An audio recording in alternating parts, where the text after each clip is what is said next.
Boa tarde, meninas. Como prometido, hoje eu vou liberar essa primeira aula de processo civil. À medida que eu for avançando aqui nos meus estudos para magistratura, eu vou tentar sempre liberar esses videozinhos para vocês, para me ajudar a fixar a matéria e para ajudar vocês de alguma forma que eu conseguir. Hoje o primeiro tema vai ser noções introdutórias de direito processual civil.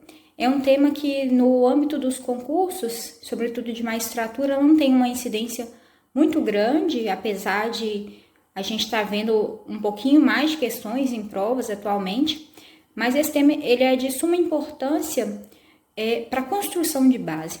E no direito isso é muito essencial, porque o direito brasileiro ele é muito lógico. Então, quando você entende a história que está por trás, o que levou o legislador a criar determinada lei, como funcionam os institutos jurídicos de determinado ramo do direito, quando a gente constrói essa base, vocês vão ver que a gente consegue resolver muitas questões, muitos casos, com base na lógica jurídica, com base na lógica sistemática do direito e do processo. Por exemplo, no direito penal a gente tem aí o indúbio pro réu.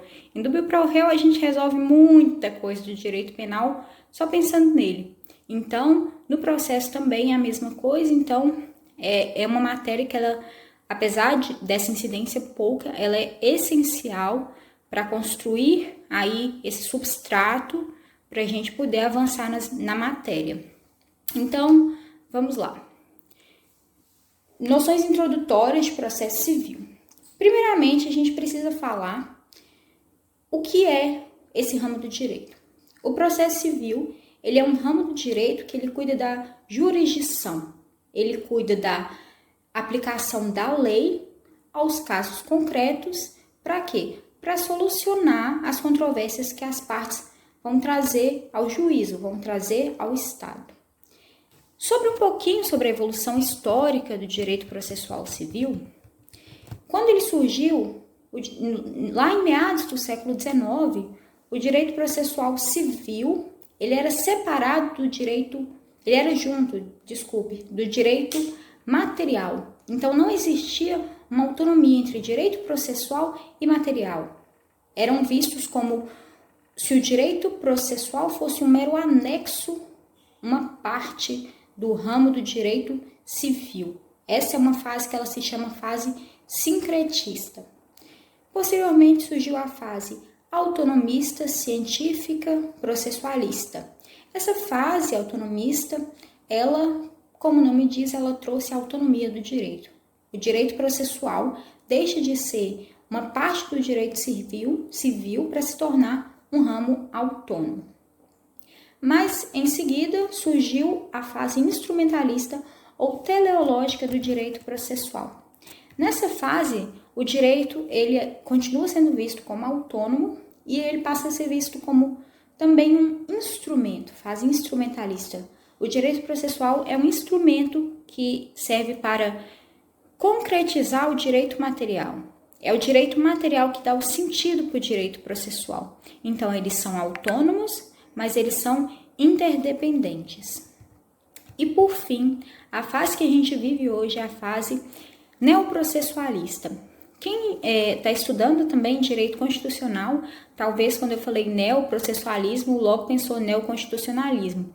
E sim, tem a ver. O neoprocessualismo, ele banha das fontes do neoconstitucionalismo. O que é essa fase do direito? O que acontece? Hoje a gente tem uma ideia muito forte de supremacia da Constituição e do direito constitucional sobre os demais ramos. O direito constitucional hoje ele não aplica mais só do Estado com as partes, mas aplica também entre as partes, nas relações horizontais.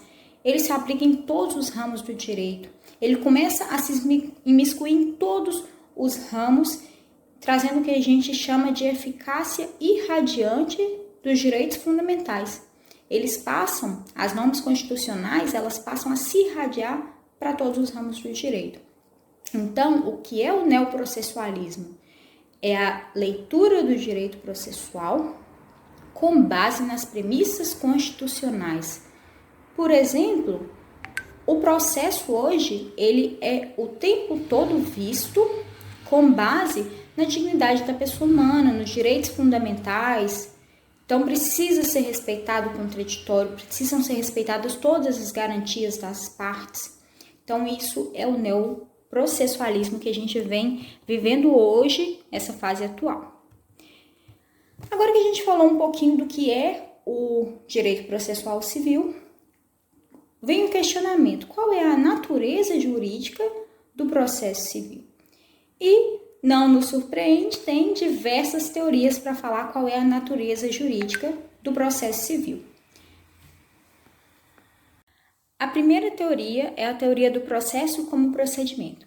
E o que diz essa teoria? Ela entende que o processo é um mero procedimento, ou seja, um concatenado, uma série de atos que vão acontecendo para assegurar o direito material. Então, o processo ele não tem ali uma característica muito própria. Ele é como se fosse o próprio direito material reagindo a uma ameaça. Você ameaça o direito de propriedade e aí, a partir desse direito há uma reação e diversos atos que vão acontecendo, formando um procedimento para fim de reparar, para fim de conceder danos materiais ou qualquer que seja o pedido da parte naquele processo. Então, em suma, processo como procedimento entende que o processo é um mero concatenado de atos para um fim. A segunda teoria do processo como contrato, essa teoria é uma teoria que ela é mais antiga, do século XVIII, XIX. Ela vem em uma época que o Estado ele não tinha uma força grande como hoje. Então, as partes, pasmem, elas escolhiam se elas iam ou não acatar o julgamento. Hoje não existe isso, a gente sabe que o julgamento é impositivo, as partes não podem simplesmente falar, fui condenado, mas não quero. Mas antes as partes poderiam, os sujeitos envolvidos no conflito que decidiam se eles iam acatar ou não a decisão judicial. Por isso que era chamado o processo como um contrato, justamente em vista dessa necessidade de concordância ou discordância das partes. A próxima teoria é o processo como relação jurídica. Essa é a teoria que a gente usa, é a teoria majoritária hoje em dia. O que diz? O processo, ele é uma relação jurídica. Não é um mero concatenado de atos, não é só um procedimento. O procedimento é só a exteriorização do processo, mas o processo é muito mais que isso. Por quê? O processo, ele não é só o direito material. O objeto do processo é ali o direito material.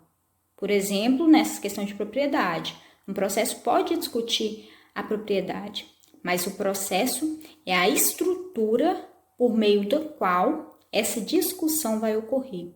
E tanto o processo é uma relação jurídica que ela tem todas essas características. Por exemplo, ela tem sujeitos próprios. Quais são os sujeitos do processo? Demandante, demandado, juiz. No direito material, nós temos o sujeito, que são o autor e réu. No direito processual, não. Nós temos sujeitos próprios, que é autor, réu e juiz, Estado juiz. Tem requisitos próprios, que são os pressupostos processuais, as condições da ação. Isso aí são próprios do processo, não é do direito material. Tem um objeto próprio. Qual que é o objeto do direito processual? É a prestação jurisdicional. Então, por isso, o processo é uma relação jurídica. E o processo, inclusive, ele permanece mesmo com o fim da relação material. O contrato se encerrou, o esbulho ali na minha propriedade já se encerrou, mas o processo ele vai continuar para dar uma solução jurídica. Processo como relação jurídica. Próxima teoria é o processo como situação jurídica. Segundo essa teoria, o processo não é uma relação, são só situações. É uma teoria que ela é meio intermediária entre o processo como procedimento e o processo como relação jurídica, digamos assim, porque entende que o processo não é uma relação, é uma situação jurídica que acontece, são várias situações, e essas situações elas são capazes de gerar direitos, poderes, ônus, faculdades, sujeições. O juiz, para essa teoria, não relaciona com as partes. é só parte com parte, por isso não é uma relação jurídica. Como a gente sabe, essa teoria não foi adotada pelo Código atual, pela doutrina e jurisprudência atuais, porque entende que o processo é sim uma relação e o juiz é sim um sujeito processual. A outra teoria é a teoria do processo como um procedimento em contraditório. Então, essa teoria, ela fala que o processo é aquele concatenado de atos previamente fixados em lei, mas que ele acontece com uma característica forte e própria de ser desenvolvida em contraditório. Então, é um procedimento em contraditório. E, por fim, a última teoria é o processo animado por uma relação jurídica em contraditório. Parece a anterior, mas entende que o processo é uma relação jurídica que ocorre em contraditório. É o conceito de Cândido Dinamarco. Então, gente, finalizando essas teorias, para deixar isso bem fixado, a gente precisa lembrar que procedimento é diferente de processo. Processo não é um mero procedimento, processo é uma relação jurídica e dentro do processo acontecem procedimentos. O procedimento, a gente pode dizer que ele é a exteriorização do processo. São os atos que vão acontecendo, é isso que é visível. É o meio pelo qual o processo vai se instaurar, vai se desenvolver e vai se finalizar. Então, essa sucessão de atos é o procedimento que faz parte do processo. Por outro lado, o processo ele é uma relação jurídica e essa é uma relação jurídica que ela é chamada de tríplice. Por que o processo é tríplice? Porque nós temos 3 sujeitos, autor, réu e o Estado, na qualidade de juiz. Então, é tríplice. Lembrando que quando você entra com o processo, já existe uma relação jurídica. E qual é essa relação jurídica entre o autor e o Estado juiz? Após, quando o réu ele é citado, ele ingressa no processo e a gente forma essa relação que era só eu, autor e juiz, essa relação se torna realmente tríplice, com todos os efeitos que a citação vai trazer e a participação efetiva do réu no processo. Ok, então nós falamos aqui bastante que o direito civil é um ramo autônomo, que o direito civil é diferente do direito material, e é mesmo. E quando a gente fala de direito autônomo, um ramo do direito ser autônomo, o que quer dizer? Ele precisa ter regras e princípios próprios. E esses princípios, eles são sempre basilares, porque princípios são vetores que vão servir para a interpretação das normas. Princípios, eles trazem ali a essência do ramo do direito. Então, nós vamos estudar agora quais são os princípios que regem o direito processual. Quais são esses princípios aí que estão dando a base para o nosso processo, que a gente precisa saber? Eles são, vocês vão ver que são bastante conhecidos, muitos deles talvez vocês já viram falar, porque são realmente bem basilares no direito. E o primeiro deles é o do devido processo legal. Esse é um princípio expresso, está no artigo 5º da nossa Constituição. E o devido processo legal, ele é bidimensional. Por quê? Ele tem 2 dimensões principais. Quais são essas dimensões? Formal e material. Então, nesse sentido, o devido processo legal formal é o direito de ser de ser processado. O devido processo legal é a forma que acontece o processo com base em regras pré-existentes. Então, para você ter um processo devido legal, você precisa seguir todas aquelas normas pré-existentes, elas têm que ser respeitadas. Por outro lado, nós temos o lado material do devido processo legal, que é, além de ter as normas pré-fixadas respeitadas, exige-se que essas normas sejam razoáveis, adequadas, proporcionais e equilibradas. Então, é um devido processo legal substancial. Precisa existir as normas pré-estabelecidas e elas precisam ser também razoáveis e adequadas. Outro princípio é o princípio da adequação e adaptabilidade do procedimento. O que diz esse princípio? O processo devido é aquele que ele tem normas que sejam adequadas aos direitos que serão tutelados, então tem que ter uma adequabilidade objetiva ali, ela tem que ser adequada também às partes que fazem parte daquele processo. O processo contra um capaz não pode ter exatamente as mesmas regras de um processo que tem ali um incapaz. Então, tem que ter uma adequabilidade subjetiva aos sujeitos e tem que ter uma adequabilidade teleológica, ou seja, aos fins para que aquela norma foi criada.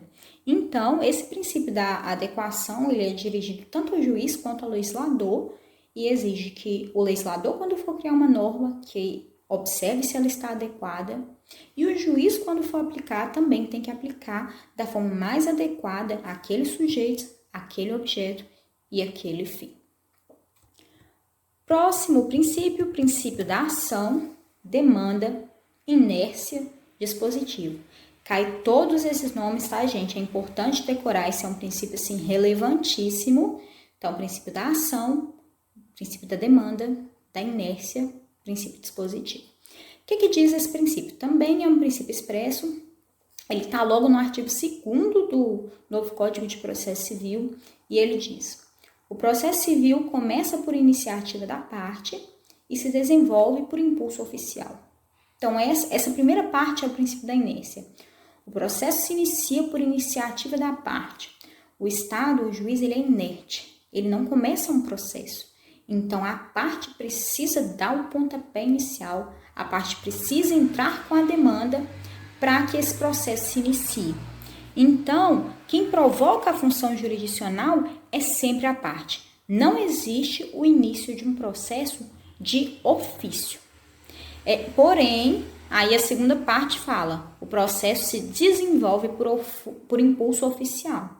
Então, o início cabe à parte, ela dá o pontapé inicial.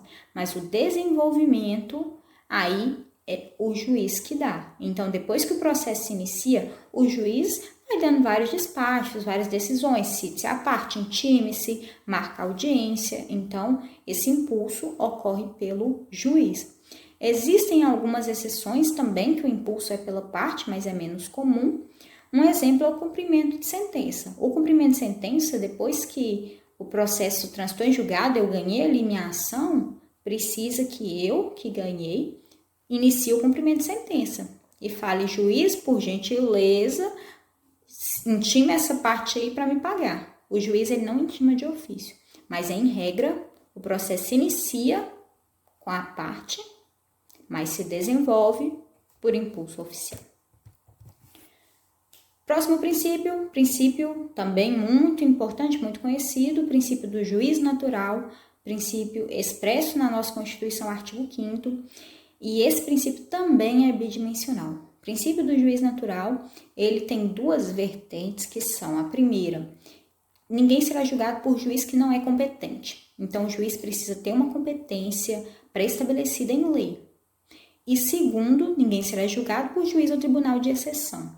Então, não pode ser criado ali um tribunal, um órgão jurisdicional só para julgamento desse fato. Então, todas as pessoas que vão ser julgadas, elas vão ser julgadas por órgãos que já existem, conforme competência que já existe e já está determinada em lei. Esse é o princípio do juiz natural. Isso não impede que a gente tenha criação de várias novas, várias especializadas, isso aí é comum, também está dentro de normas pré-estabelecidas. O que não pode é criar um juízo que seja, após o acontecimento, você cria um juiz, um tribunal com a tarefa de julgar aquele fato. Isso aí, terminantemente proibido pelo princípio do juiz natural. Agora, a inafastabilidade da jurisdição. Esse princípio, ele consagra o acesso à justiça. Está tanto na Constituição, artigo 5º, quanto no CPC, artigo 3º. Então, o Estado ele não pode se excusar de apreciar uma causa. É a inafastabilidade da jurisdição.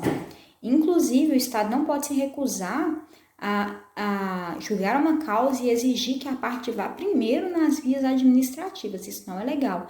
Não é necessário o esgotamento de via administrativa para entrar em juízo. Existem exceções.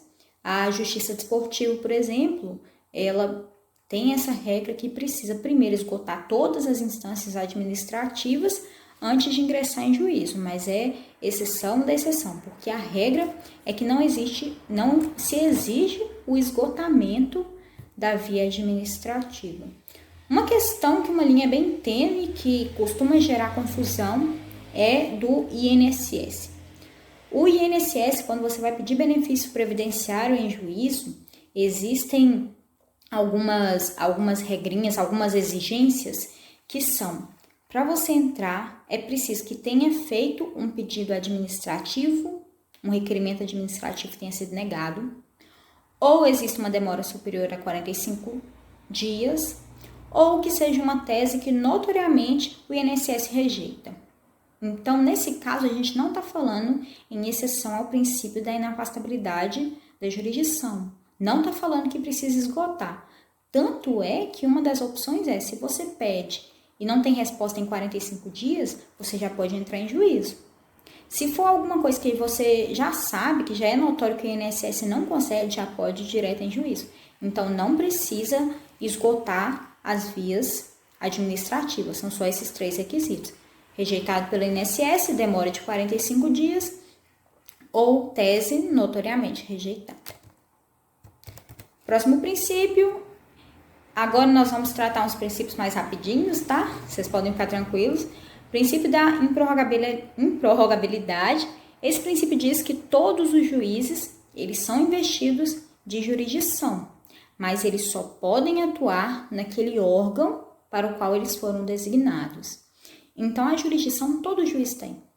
Todo juiz é investido de jurisdição em todo o país. E tanto isso é verdade que um juiz aqui de Minas, juiz de direito estadual aqui de Minas, ele pode julgar um processo que é do Paraná para se declarar incompetente. Se ele não tiver jurisdição no Paraná, ele não poderia nem se declarar incompetente. E ele pode. Mas é importante lembrar que a jurisdição é nacional.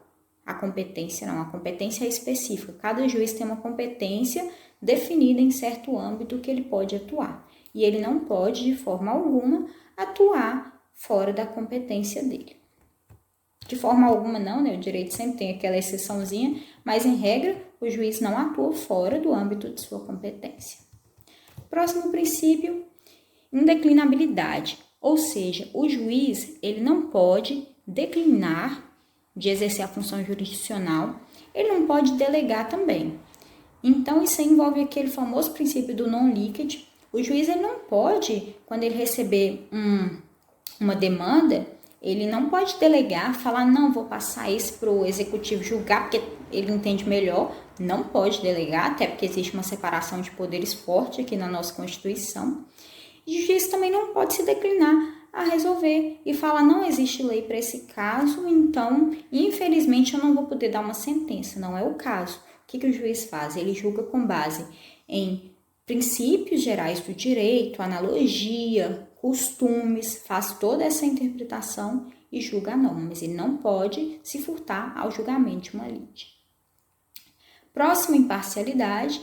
Imparcialidade, ele exige que o juiz trate as partes de forma igual, de forma isonômica, que ele seja imparcial, no sentido que as partes sejam tratadas igualmente e que elas influam igualmente em seu convencimento. Princípio inquisitivo.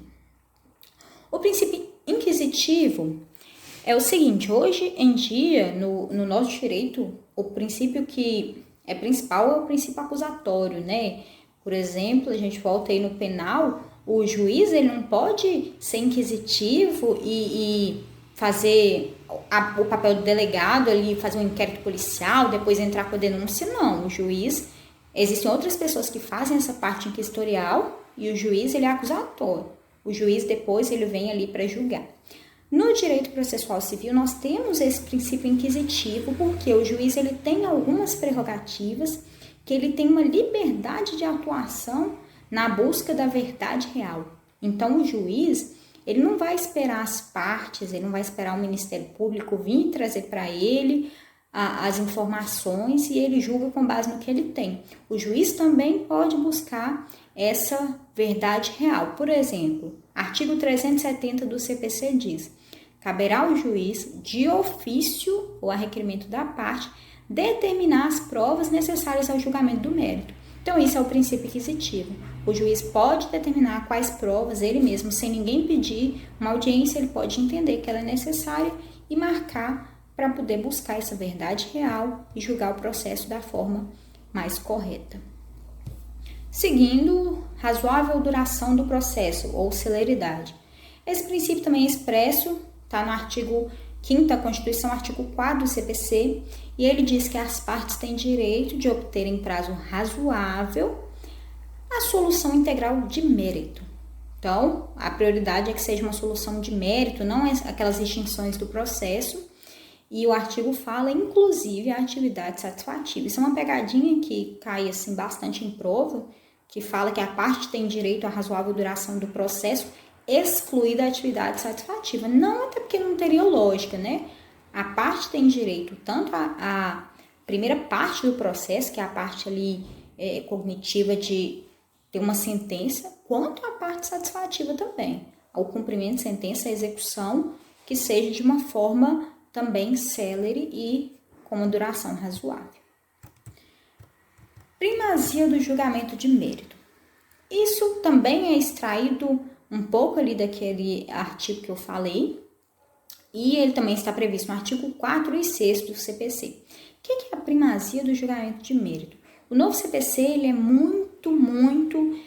direcionado para que as partes tenham sentenças de mérito. Então, aquelas sentenças terminativas de abandono, de algum vício que tem, alguma inépcia, essas sentenças, elas são, se busca que isso não aconteça no processo. Como é isso? Tem vários dispositivos no nosso processo que eles oportunizam as partes sanar os vícios, tanto na primeira instância, mas até no tribunal. Questão de custas, a parte não recolheu, prazo de 5 dias. Se o juiz observar que tem algum vício que pode acarretar nulidade, intimar a parte. Tem essas previsões de oportunizar as partes, esse saneamento de vício. Então, isso é tudo na busca por primazia de uma sentença de mérito. Tentar que se dê oportunidade às partes de sanar todos os vícios que for possível, para que o processo não seja extinto só por causa de um vício formal ali e que ele siga até ter uma sentença definitiva, uma sentença de mérito. Lealdade processual ou boa-fé. Essa lealdade processual boa-fé exige que todas as partes do processo atuem com probidade, com moralidade, e todas as partes, gente, a gente tem que lembrar quem são as partes do processo: autor, réu, juiz, relação tríplice. Então, o juiz também é obrigado a respeitar a moralidade e boa-fé. E, então, se aplica a todas as partes. A boa-fé processual, ela é tão importante que, se ela não for obedecida, ela gera um ilícito processual. E ela vai ser aplicada às partes uma multa de até 10% do valor da causa, por ausência de boa-fé na condução do processo. Só uma questão de julgamento do STF, importante aí, que é a nulidade de algibeira. O que é a nulidade de algibeira? É a nulidade que a parte guarda no bolso. O que o STF falou nessa decisão? A parte, ela tem sim direito de alegar as nulidades, tem todos os direitos ali dentro do processo, mas ela não pode, com má fé, não alegar uma nulidade e ficar esperando um momento guardado no bolso para poder apresentar. Isso não é má fé, isso não é boa fé, isso é má fé. Você guardar uma nulidade para utilizar no momento que melhor lhe convier. Por exemplo, você sabe que tem um vício no processo, você não alega, porque o processo está correndo bem para você. Lá na frente tem uma decisão desfavorável, aí você vai e alega. Não. Então, o STF chama de nulidade algibeira, e a parte, por não ter utilizado essa nulidade no momento correto, fica aguardando para usar de má fé, ela perde o direito de alegar essa nulidade, com base no princípio da boa-fé objetiva. Prosseguindo, princípio da cooperação. Todos que atuam no processo, então, de novo, as partes, o juiz, eles têm que cooperar para que o processo chegue ao fim com uma decisão justa e uma decisão efetiva. O juiz, ele, em relação a essa cooperação, ela se subdivide para o juiz em 3 coisas, 3 deveres, que são os deveres de esclarecimento, de consulta e de prevenção. Dever de esclarecimento do juiz não é para esclarecer a parte, não. É o dever de se esclarecer. Então, o juiz ele tem, não é um direito, é um dever de questionar as partes se ele está em dúvida de alguma coisa, para evitar que ele dê uma interpretação equivocada de alguma coisa, que ele julgue de forma injusta. O juiz ele precisa, se ele tem alguma dúvida, se algo não está claro no processo, oportunizar para a parte, pedir a parte que dê um esclarecimento. Segundo dever é o dever de consulta. Antes de proferir qualquer decisão, o juiz precisa intimar as partes para que elas possam se manifestar. Antes de reconhecer ali uma decadência do direito, ela dá uma oportunidade para as partes, consulta as partes para elas opinarem. Claro que o juiz não está obrigado a seguir o que a parte fala, o juiz segue a lei, mas ele precisa oportunizar, consultar as partes. E por último, o dever de prevenir, que o juiz precisa dar oportunidade das partes sanar alguma deficiência para evitar que seja declarada nulidade, que tenha aquelas decisões lá terminativas. Pois bem, próximo princípio, princípio da igualdade. O princípio da igualdade, da isonomia, é que exige que as partes sejam tratadas de forma isonômica, de forma equânime, que o juiz ele zele pelo contraditório, por esse tratamento. Essa igualdade, ela exige, por outro lado, uma imparcialidade do juiz. Então, são 2 lados da mesma moeda. O juiz precisa ser imparcial e tratar as partes com igualdade. Lembrando aquela coisinha bem famosa, tratar os iguais na medida de sua igualdade e os desiguais na medida de sua desigualdade. Então, aí no processo é importante que a gente tenha inversão do ônus da prova se a gente vê que uma parte é hipossuficiente, se a gente vê que ela não pode fazer essa prova. Por quê? Tem que dar uma igualdade de tratamento. E às vezes a igualdade significa tratar desigualmente os desiguais. Então, isso é importante. Contraditório. O contraditório e a ampla defesa exigem justamente uma paridade no tratamento das partes. E o juiz ele tem o dever de zelar pelo contraditório. O contraditório ele é formal e material. O que é o contraditório formal? O contraditório formal é o direito da parte de participar do processo. É o direito dela de ser ouvida. Por outro lado, nós temos o contraditório material. Ele é o direito da parte não só de ser ouvida, mas é o direito de ser informada, dela ser intimada do que está acontecendo. É o direito de reação, depois que ela foi informada, ela poder manifestar, poder reagir. E o poder de influência. É o poder de que essa manifestação dela seja levada em consideração. Porque nada adianta a parte fazer um monte de manifestação, o juiz se quer ler, se quer considerar os argumentos, se quer rebater e só acolher os argumentos da outra parte. Então, o contraditório formal exige que, além da parte possa ser ouvida, essas 3 coisas, a parte precisa ser informada, direito de reagir e direito de que suas reações, suas manifestações sejam levadas realmente em conta pelo juiz. Esse contraditório hoje, ele é um contraditório que ele é efetivo, ele precisa acontecer de forma material também, não só formal. Mas isso não impede que às vezes esse contraditório seja momentaneamente afastado. Esses são os casos de contraditório postergado, contraditório diferido, contraditório postecipado. O que acontece nesse contraditório postergado?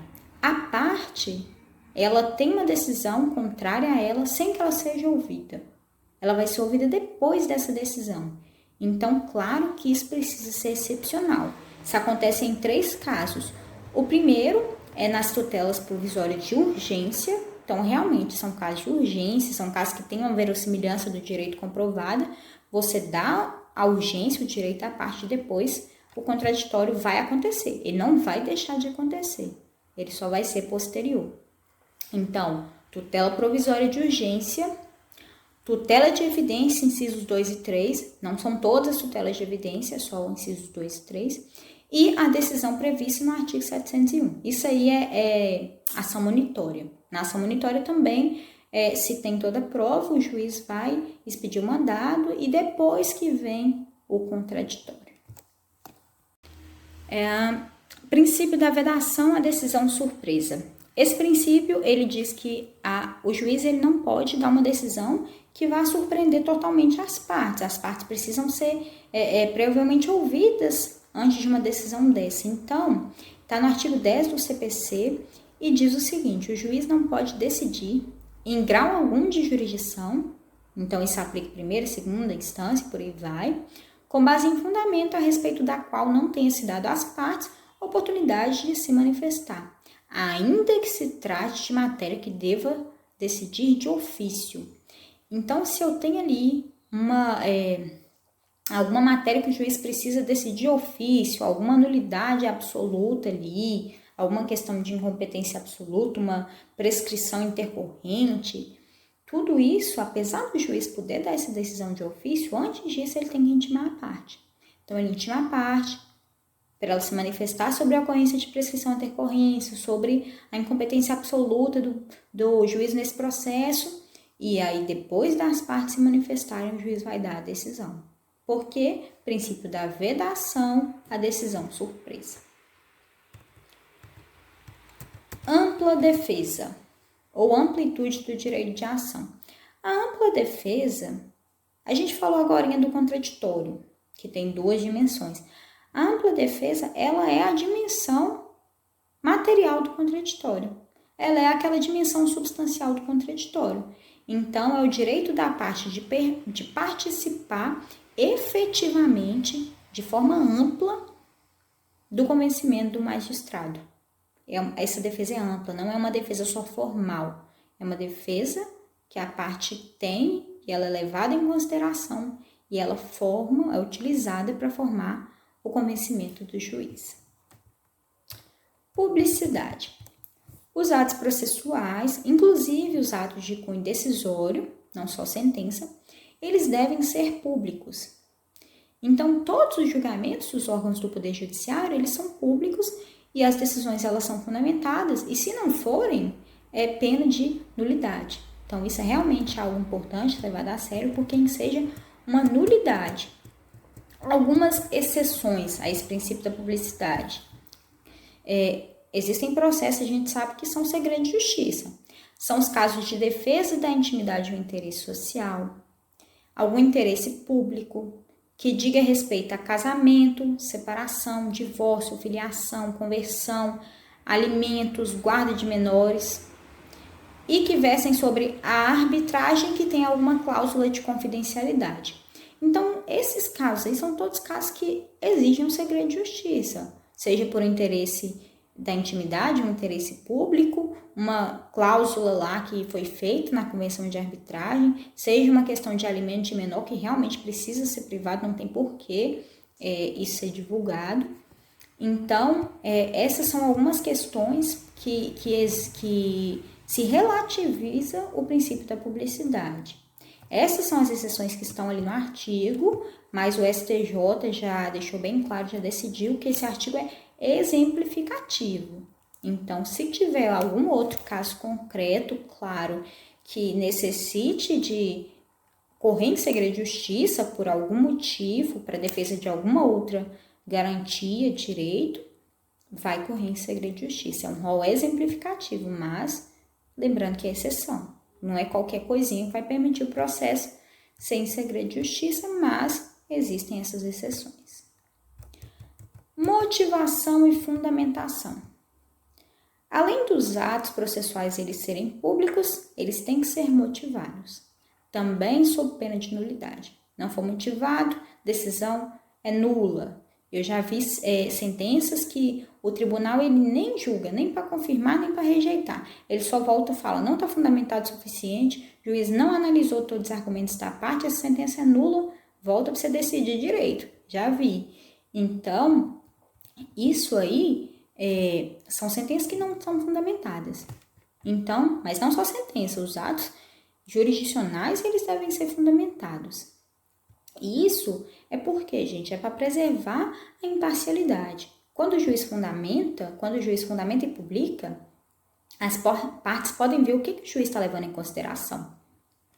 Se o juiz ele dá essa motivação, a parte vai conseguir ver se aquela manifestação que ela fez no contraditório, se ela foi levada em conta pelo juiz ou não. Então, essa é a importância. Existe uma cláusula que chama a fundamentação per relationem. Ela é permitida pelo STF e pelo STJ. E não vou esquecer nunca dessa fundamentação. Vocês não vão esquecer também porque isso aconteceu comigo lá bem no início da carreira, quando eu fiz uma das minhas primeiras contestações, fiz essa defesa no processo, advogado novo, emocionado, vocês sabem como é, fiz essa defesa. Na hora que chegou a sentença foi favorável, e na sentença o juiz preguiçoso, ele simplesmente copiou a minha contestação. Então a sentença era um dos tópicos da contestação copiado. Não defiro porque e copiou. Então isso aí, advogado novo, emocionado, ganhei, nem meu dia não, ganhei meu ano. Meu Deus, o juiz copiou a minha sentença, copiou a minha contestação na sentença. Então isso aí nada mais é que a fundamentação para relacione, super comum. O juiz, ele não precisa, no processo, inovar. Ele não precisa, não está escrevendo uma tese de mestrado. Se dentro do processo, dentro da contestação, já está toda a fundamentação, ele pode copiar. Da mesma forma, se a inicial já está tudo explicado, já está com fundamento de direito, ele pode copiar uma parte. Pode copiar um trecho inteiro. Ele pode copiar um trecho inteiro de um laudo do perito. Então, o juiz ele pode copiar trechos dos fundamentos já utilizados no processo.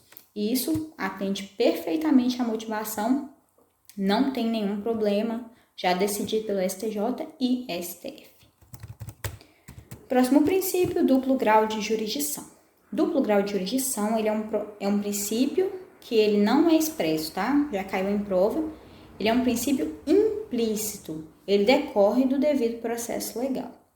Então, o duplo grau de jurisdição nada mais é do que a possibilidade de que uma matéria já apreciada, já decidida pelo juiz originário, ela seja levada pelo órgão para o órgão hierarquicamente superior, para que ela seja julgada de novo. Uma matéria que já está sentenciada, eu tenho direito de ir para um duplo grau. Já está julgada pelo juiz, eu vou mandar para o TJ para apreciar novamente.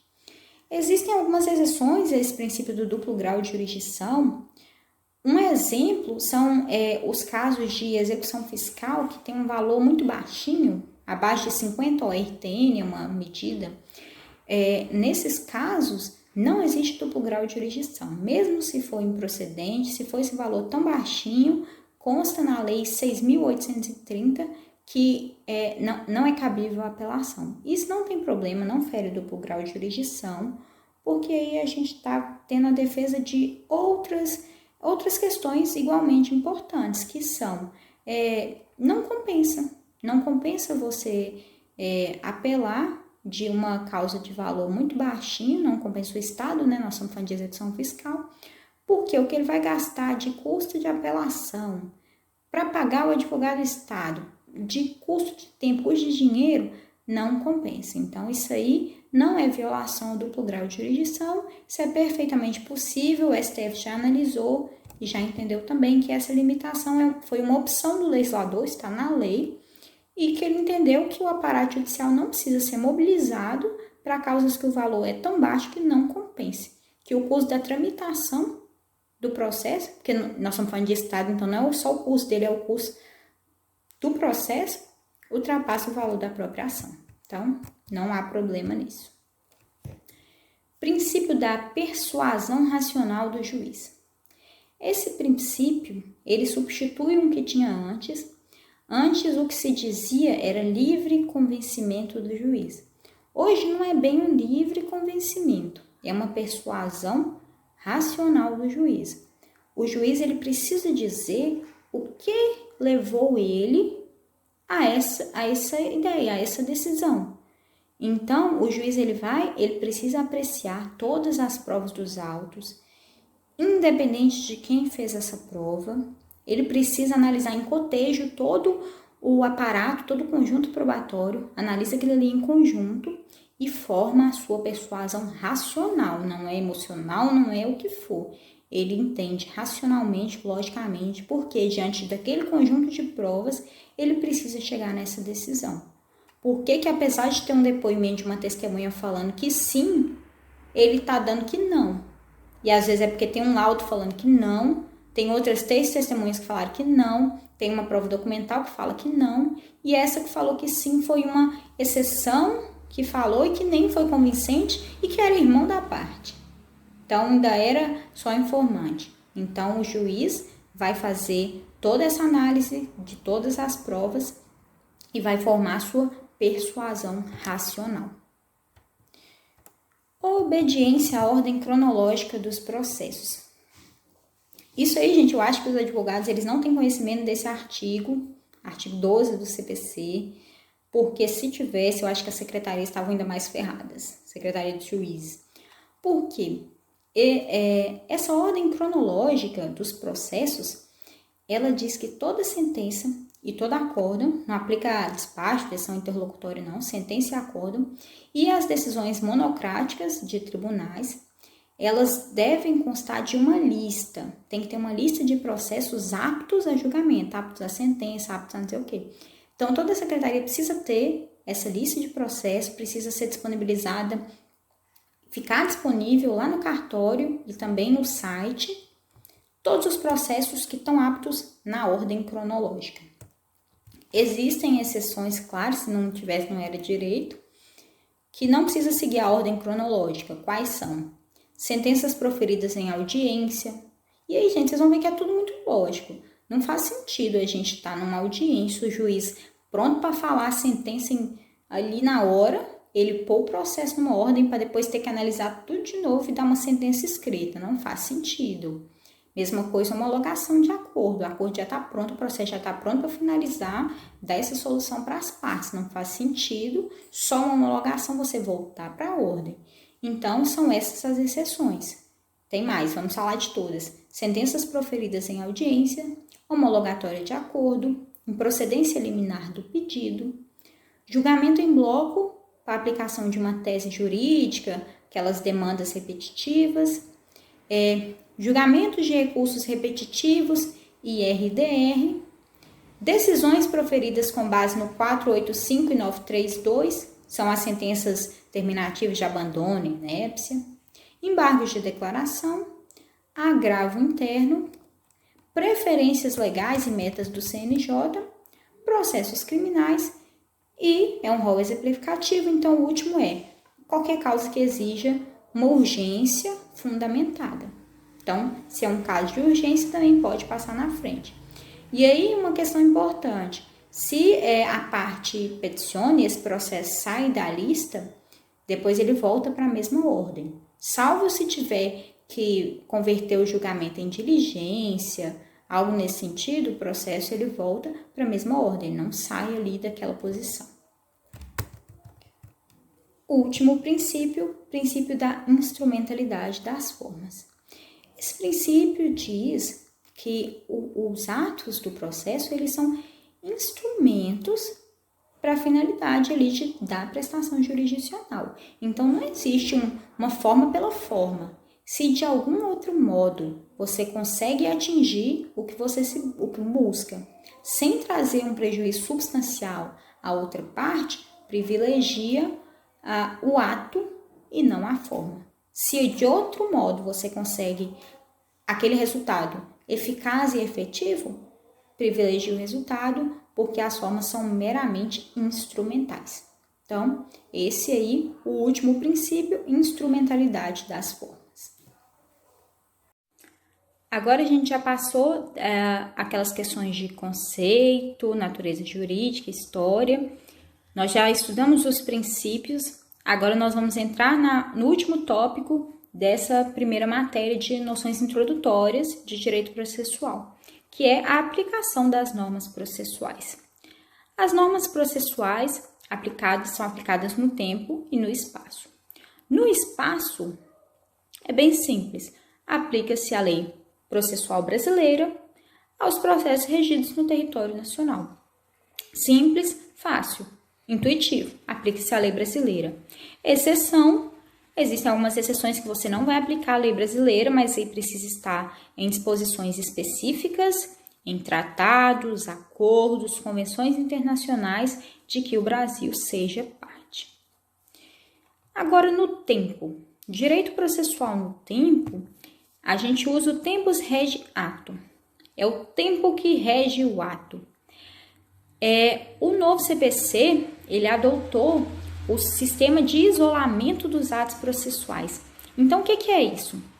Uma norma processual nova, ela não vai aplicar a nenhum ato praticado, nem aos efeitos desses atos praticados, mas ela vai incidir sobre os próximos atos, os ainda não praticados. Então, é um sistema de isolamento. Por exemplo, nós tivemos aí o CPC de 2015, então, muitos processos, eles têm na prática esse sistema de isolamento, porque o CPC é muito recente. Então, existem muitos processos que a gente tem aí, alguns atos, aqui até 2016, aplica o CPC antigo. Então, aplica o prazo do CPC antigo, os recursos do CPC antigo, aplicou tudo. Ok, entrou em vigor em 2016 o CPC de 2015, salvo engano, não sei se dia 18 de março de 2016, porque teve um ano de vacatio legis para o CPC.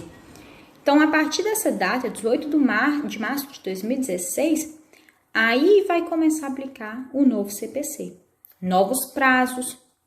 Se no novo CPC não está previsto um recurso, esse recurso não vai ser aplicado. Se surgiu uma regra nova, essa regra vai ser aplicada. Então, sistema de isolamento, tempus regi actum.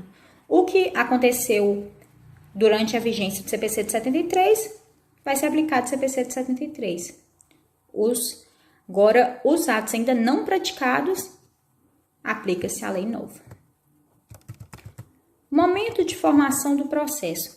Essa é um tema bem simples, como teve uma mudança no CPC, nós vamos fazer a leitura do artigo. Artigo 312 do novo CPC diz: considera-se proposta a ação quando a petição inicial for protocolada. Então, protocolada, não precisa o juiz receber, não precisa nada, está protocolado, considere-se nessa data proposta a ação. Todavia, a propositura da ação só produz, quanto ao réu, os efeitos mencionados no artigo 240, depois que for validamente citado. Esses efeitos mencionados no artigo 240, por exemplo, constituição em mora do réu. Nada mais justo de que o réu só seja constituído em mora depois de ser citado. Então, a ação é proposta na data que ela é protocolada, mas para produzir alguns efeitos quanto ao réu, é depois de ele ser citado. Que aí forma aquela tríade que a gente falou: autor, réu, juiz. E último, pressupostos processuais. Importantíssimo. Então, vamos lá. Quais são os pressupostos processuais? Existem pressupostos de existência e pressupostos de validade. Pressupostos de existência são 3 e eles podem ser resumidos assim: alguém demandar perante um juiz. Então, quais são os pressupostos de existência? Alguém é o pressuposto subjetivo, é a capacidade de ser parte. Demandar, o pressuposto objetivo, precisa ter uma demanda. E perante um juiz, é a existência de um órgão investido de jurisdição.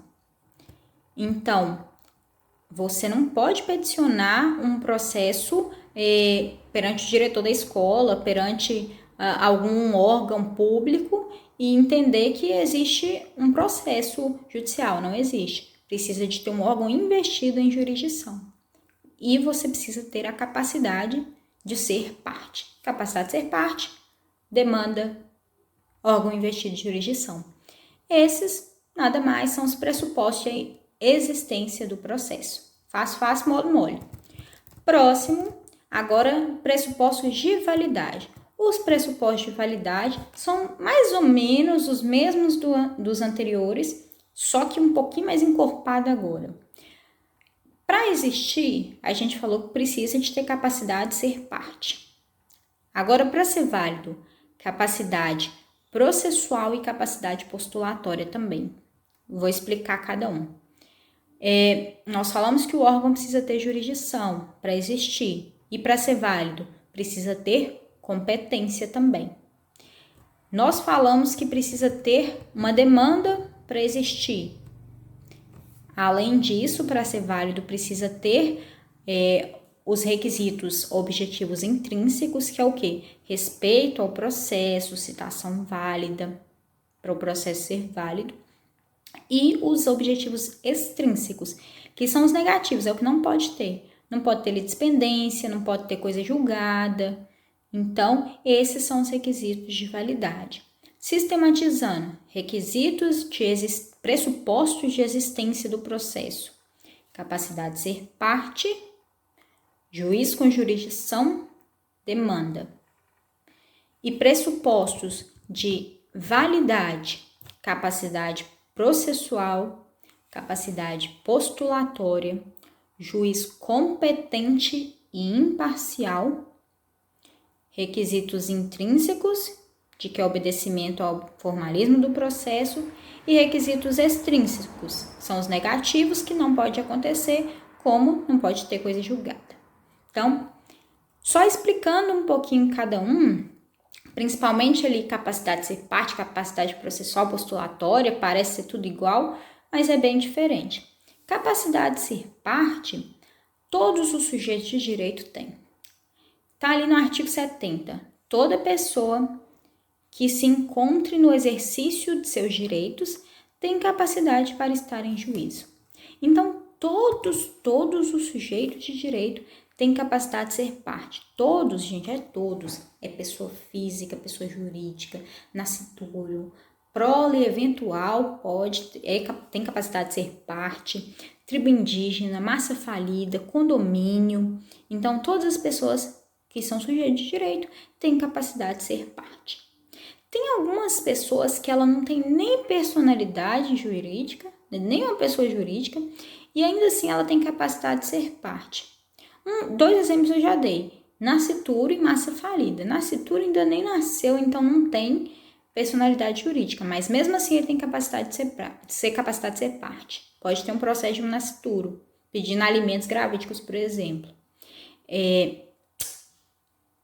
Capacidade judiciária, Câmara. A Câmara Municipal ela não tem personalidade jurídica, mas ela tem capacidade judiciária, que é a capacidade dela de ser parte, capacidade de estar no processo. Apesar de não ter capacidade jurídica, ela tem capacidade judiciária para entrar no processo, para defender os seus interesses institucionais. Então, claro que a Câmara não pode entrar para defender o município, para defender alguma outra coisa, é só na defesa de seus interesses próprios e institucionais. Para isso que ela tem essa capacidade judiciária. Então, enfim, capacidade de ser parte, todos os sujeitos de direito têm, inclusive nascituro, prole eventual, condomínio, Câmara Municipal. Pessoa física e pessoa jurídica. Todo mundo, capacidade de ser parte. Por outro lado, nós temos a capacidade... então, para decorar, quem é que não vai ter capacidade de ser parte? Basicamente, morto e animal. Basicamente isso. E mesmo morto, nós temos que lembrar do natimorto, porque o natimorto ele tem direito à sepultura e o natimorto ele tem direito ao nome. Então, é animal e morto, e mesmo assim o natimorto ainda tem. Então, a gente vai falar então da capacidade processual. Capacidade processual é diferente. A gente falou que um natimorto, uma criança, tem direito de ser parte. Mas essa criança, ela pode entrar no processo sozinha? Não pode. Então, capacidade processual é a capacidade de praticar os atos processuais sozinho, sem necessidade de representação nem de assistência. Então, o menor, ele tem capacidade de ser parte. O menor pode entrar com o processo pedindo alimentos do pai, pedindo o que for, mas ele precisa estar representado ou precisa estar assistido. Então, ele tem capacidade de ser parte, mas não tem capacidade processual. Claro que a falta de capacidade processual não impede ele de entrar com o processo. A única questão é que ele precisa entrar como representante ou assistente. Então, o incapaz, ele é assistido pelos pais, tutor, curador. Se for um réu preso, réu revelado por edital, precisa do juiz nomear um curador especial para ele.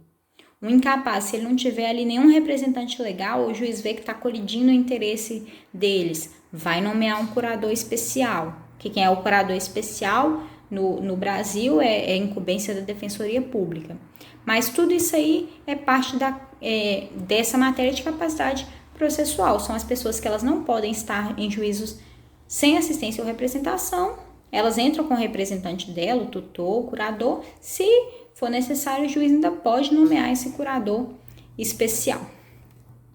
E, com base em tudo que a gente falou de sentença de mérito, de o juiz nunca extinguir, se, por exemplo, o juiz vê que a parte não tem capacidade processual, que é um processo que o menor entrou e ele não está assistido nem representado, o que o juiz vai fazer?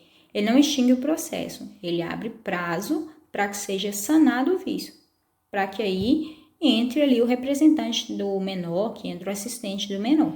Está expresso no artigo 76. E o STJ também já entendeu que isso é um direito subjetivo da parte, ser intimado para sanar esse vício. Capacidade de ser parte, todos têm, basta ser sujeito de direito. Capacidade processual, está em juízo sem representação ou assistência. E capacidade postulatória, aí a capacidade técnica de estar em juízo. Capacidade técnica, quem tem, o mais fácil da gente lembrar é o advogado. Então, normalmente, para você entrar com o processo, você precisa de um advogado. Quando que você vai ter capacidade postulatória? Se for, por exemplo, no juizado, aquelas causas bem baixinhas, abaixo de 20 salários mínimos, você não precisa entrar com advogado. Se for um habeas corpus, você não precisa de um advogado.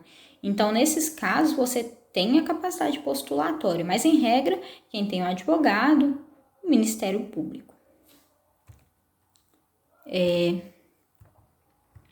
Juiz competente, a gente falou dos pressupostos de validade, né? Nós já falamos que são a capacidade postulatória, a gente já explicou. Capacidade de processual, a gente já explicou. Outros requisitos que a gente falou também é o juiz competente, imparcial. Competência, ela é estabelecida, é a distribuição, né, entre os órgãos jurisdicionais de qual vai ter competência em qual lugar, qual vai ser atender a qual lugar ali da jurisdição. E agora a imparcialidade. Um juiz imparcial é um juiz que ele está equidistante das partes. E se o juiz não for imparcial, se ele tiver algum impedimento, esse processo ele é inválido. Então, essa imparcialidade, falta de imparcialidade do juiz, esse impedimento do juiz, ele pode ser alegado em qualquer momento, inclusive pode ser objeto de ação rescisória, porque é um requisito de validade do processo. Se a gente não tem um juiz imparcial, esse processo não é válido, então pode estar sentença transitada em julgado finalizado, que a gente pode entrar até mesmo com ação rescisória diante desse impedimento do juiz, a qualquer momento. Suspeição não, tá, gente? Suspeição, ela preclui. Se você não alegou a suspeição do juiz, o juiz é suspeito, já era. Vai prorrogar essa competência e ele vai se tornar competente, porque não é um requisito de validade. O impedimento, sim, requisito de validade, então pode ser alegado a qualquer tempo, senão o processo ele não é válido.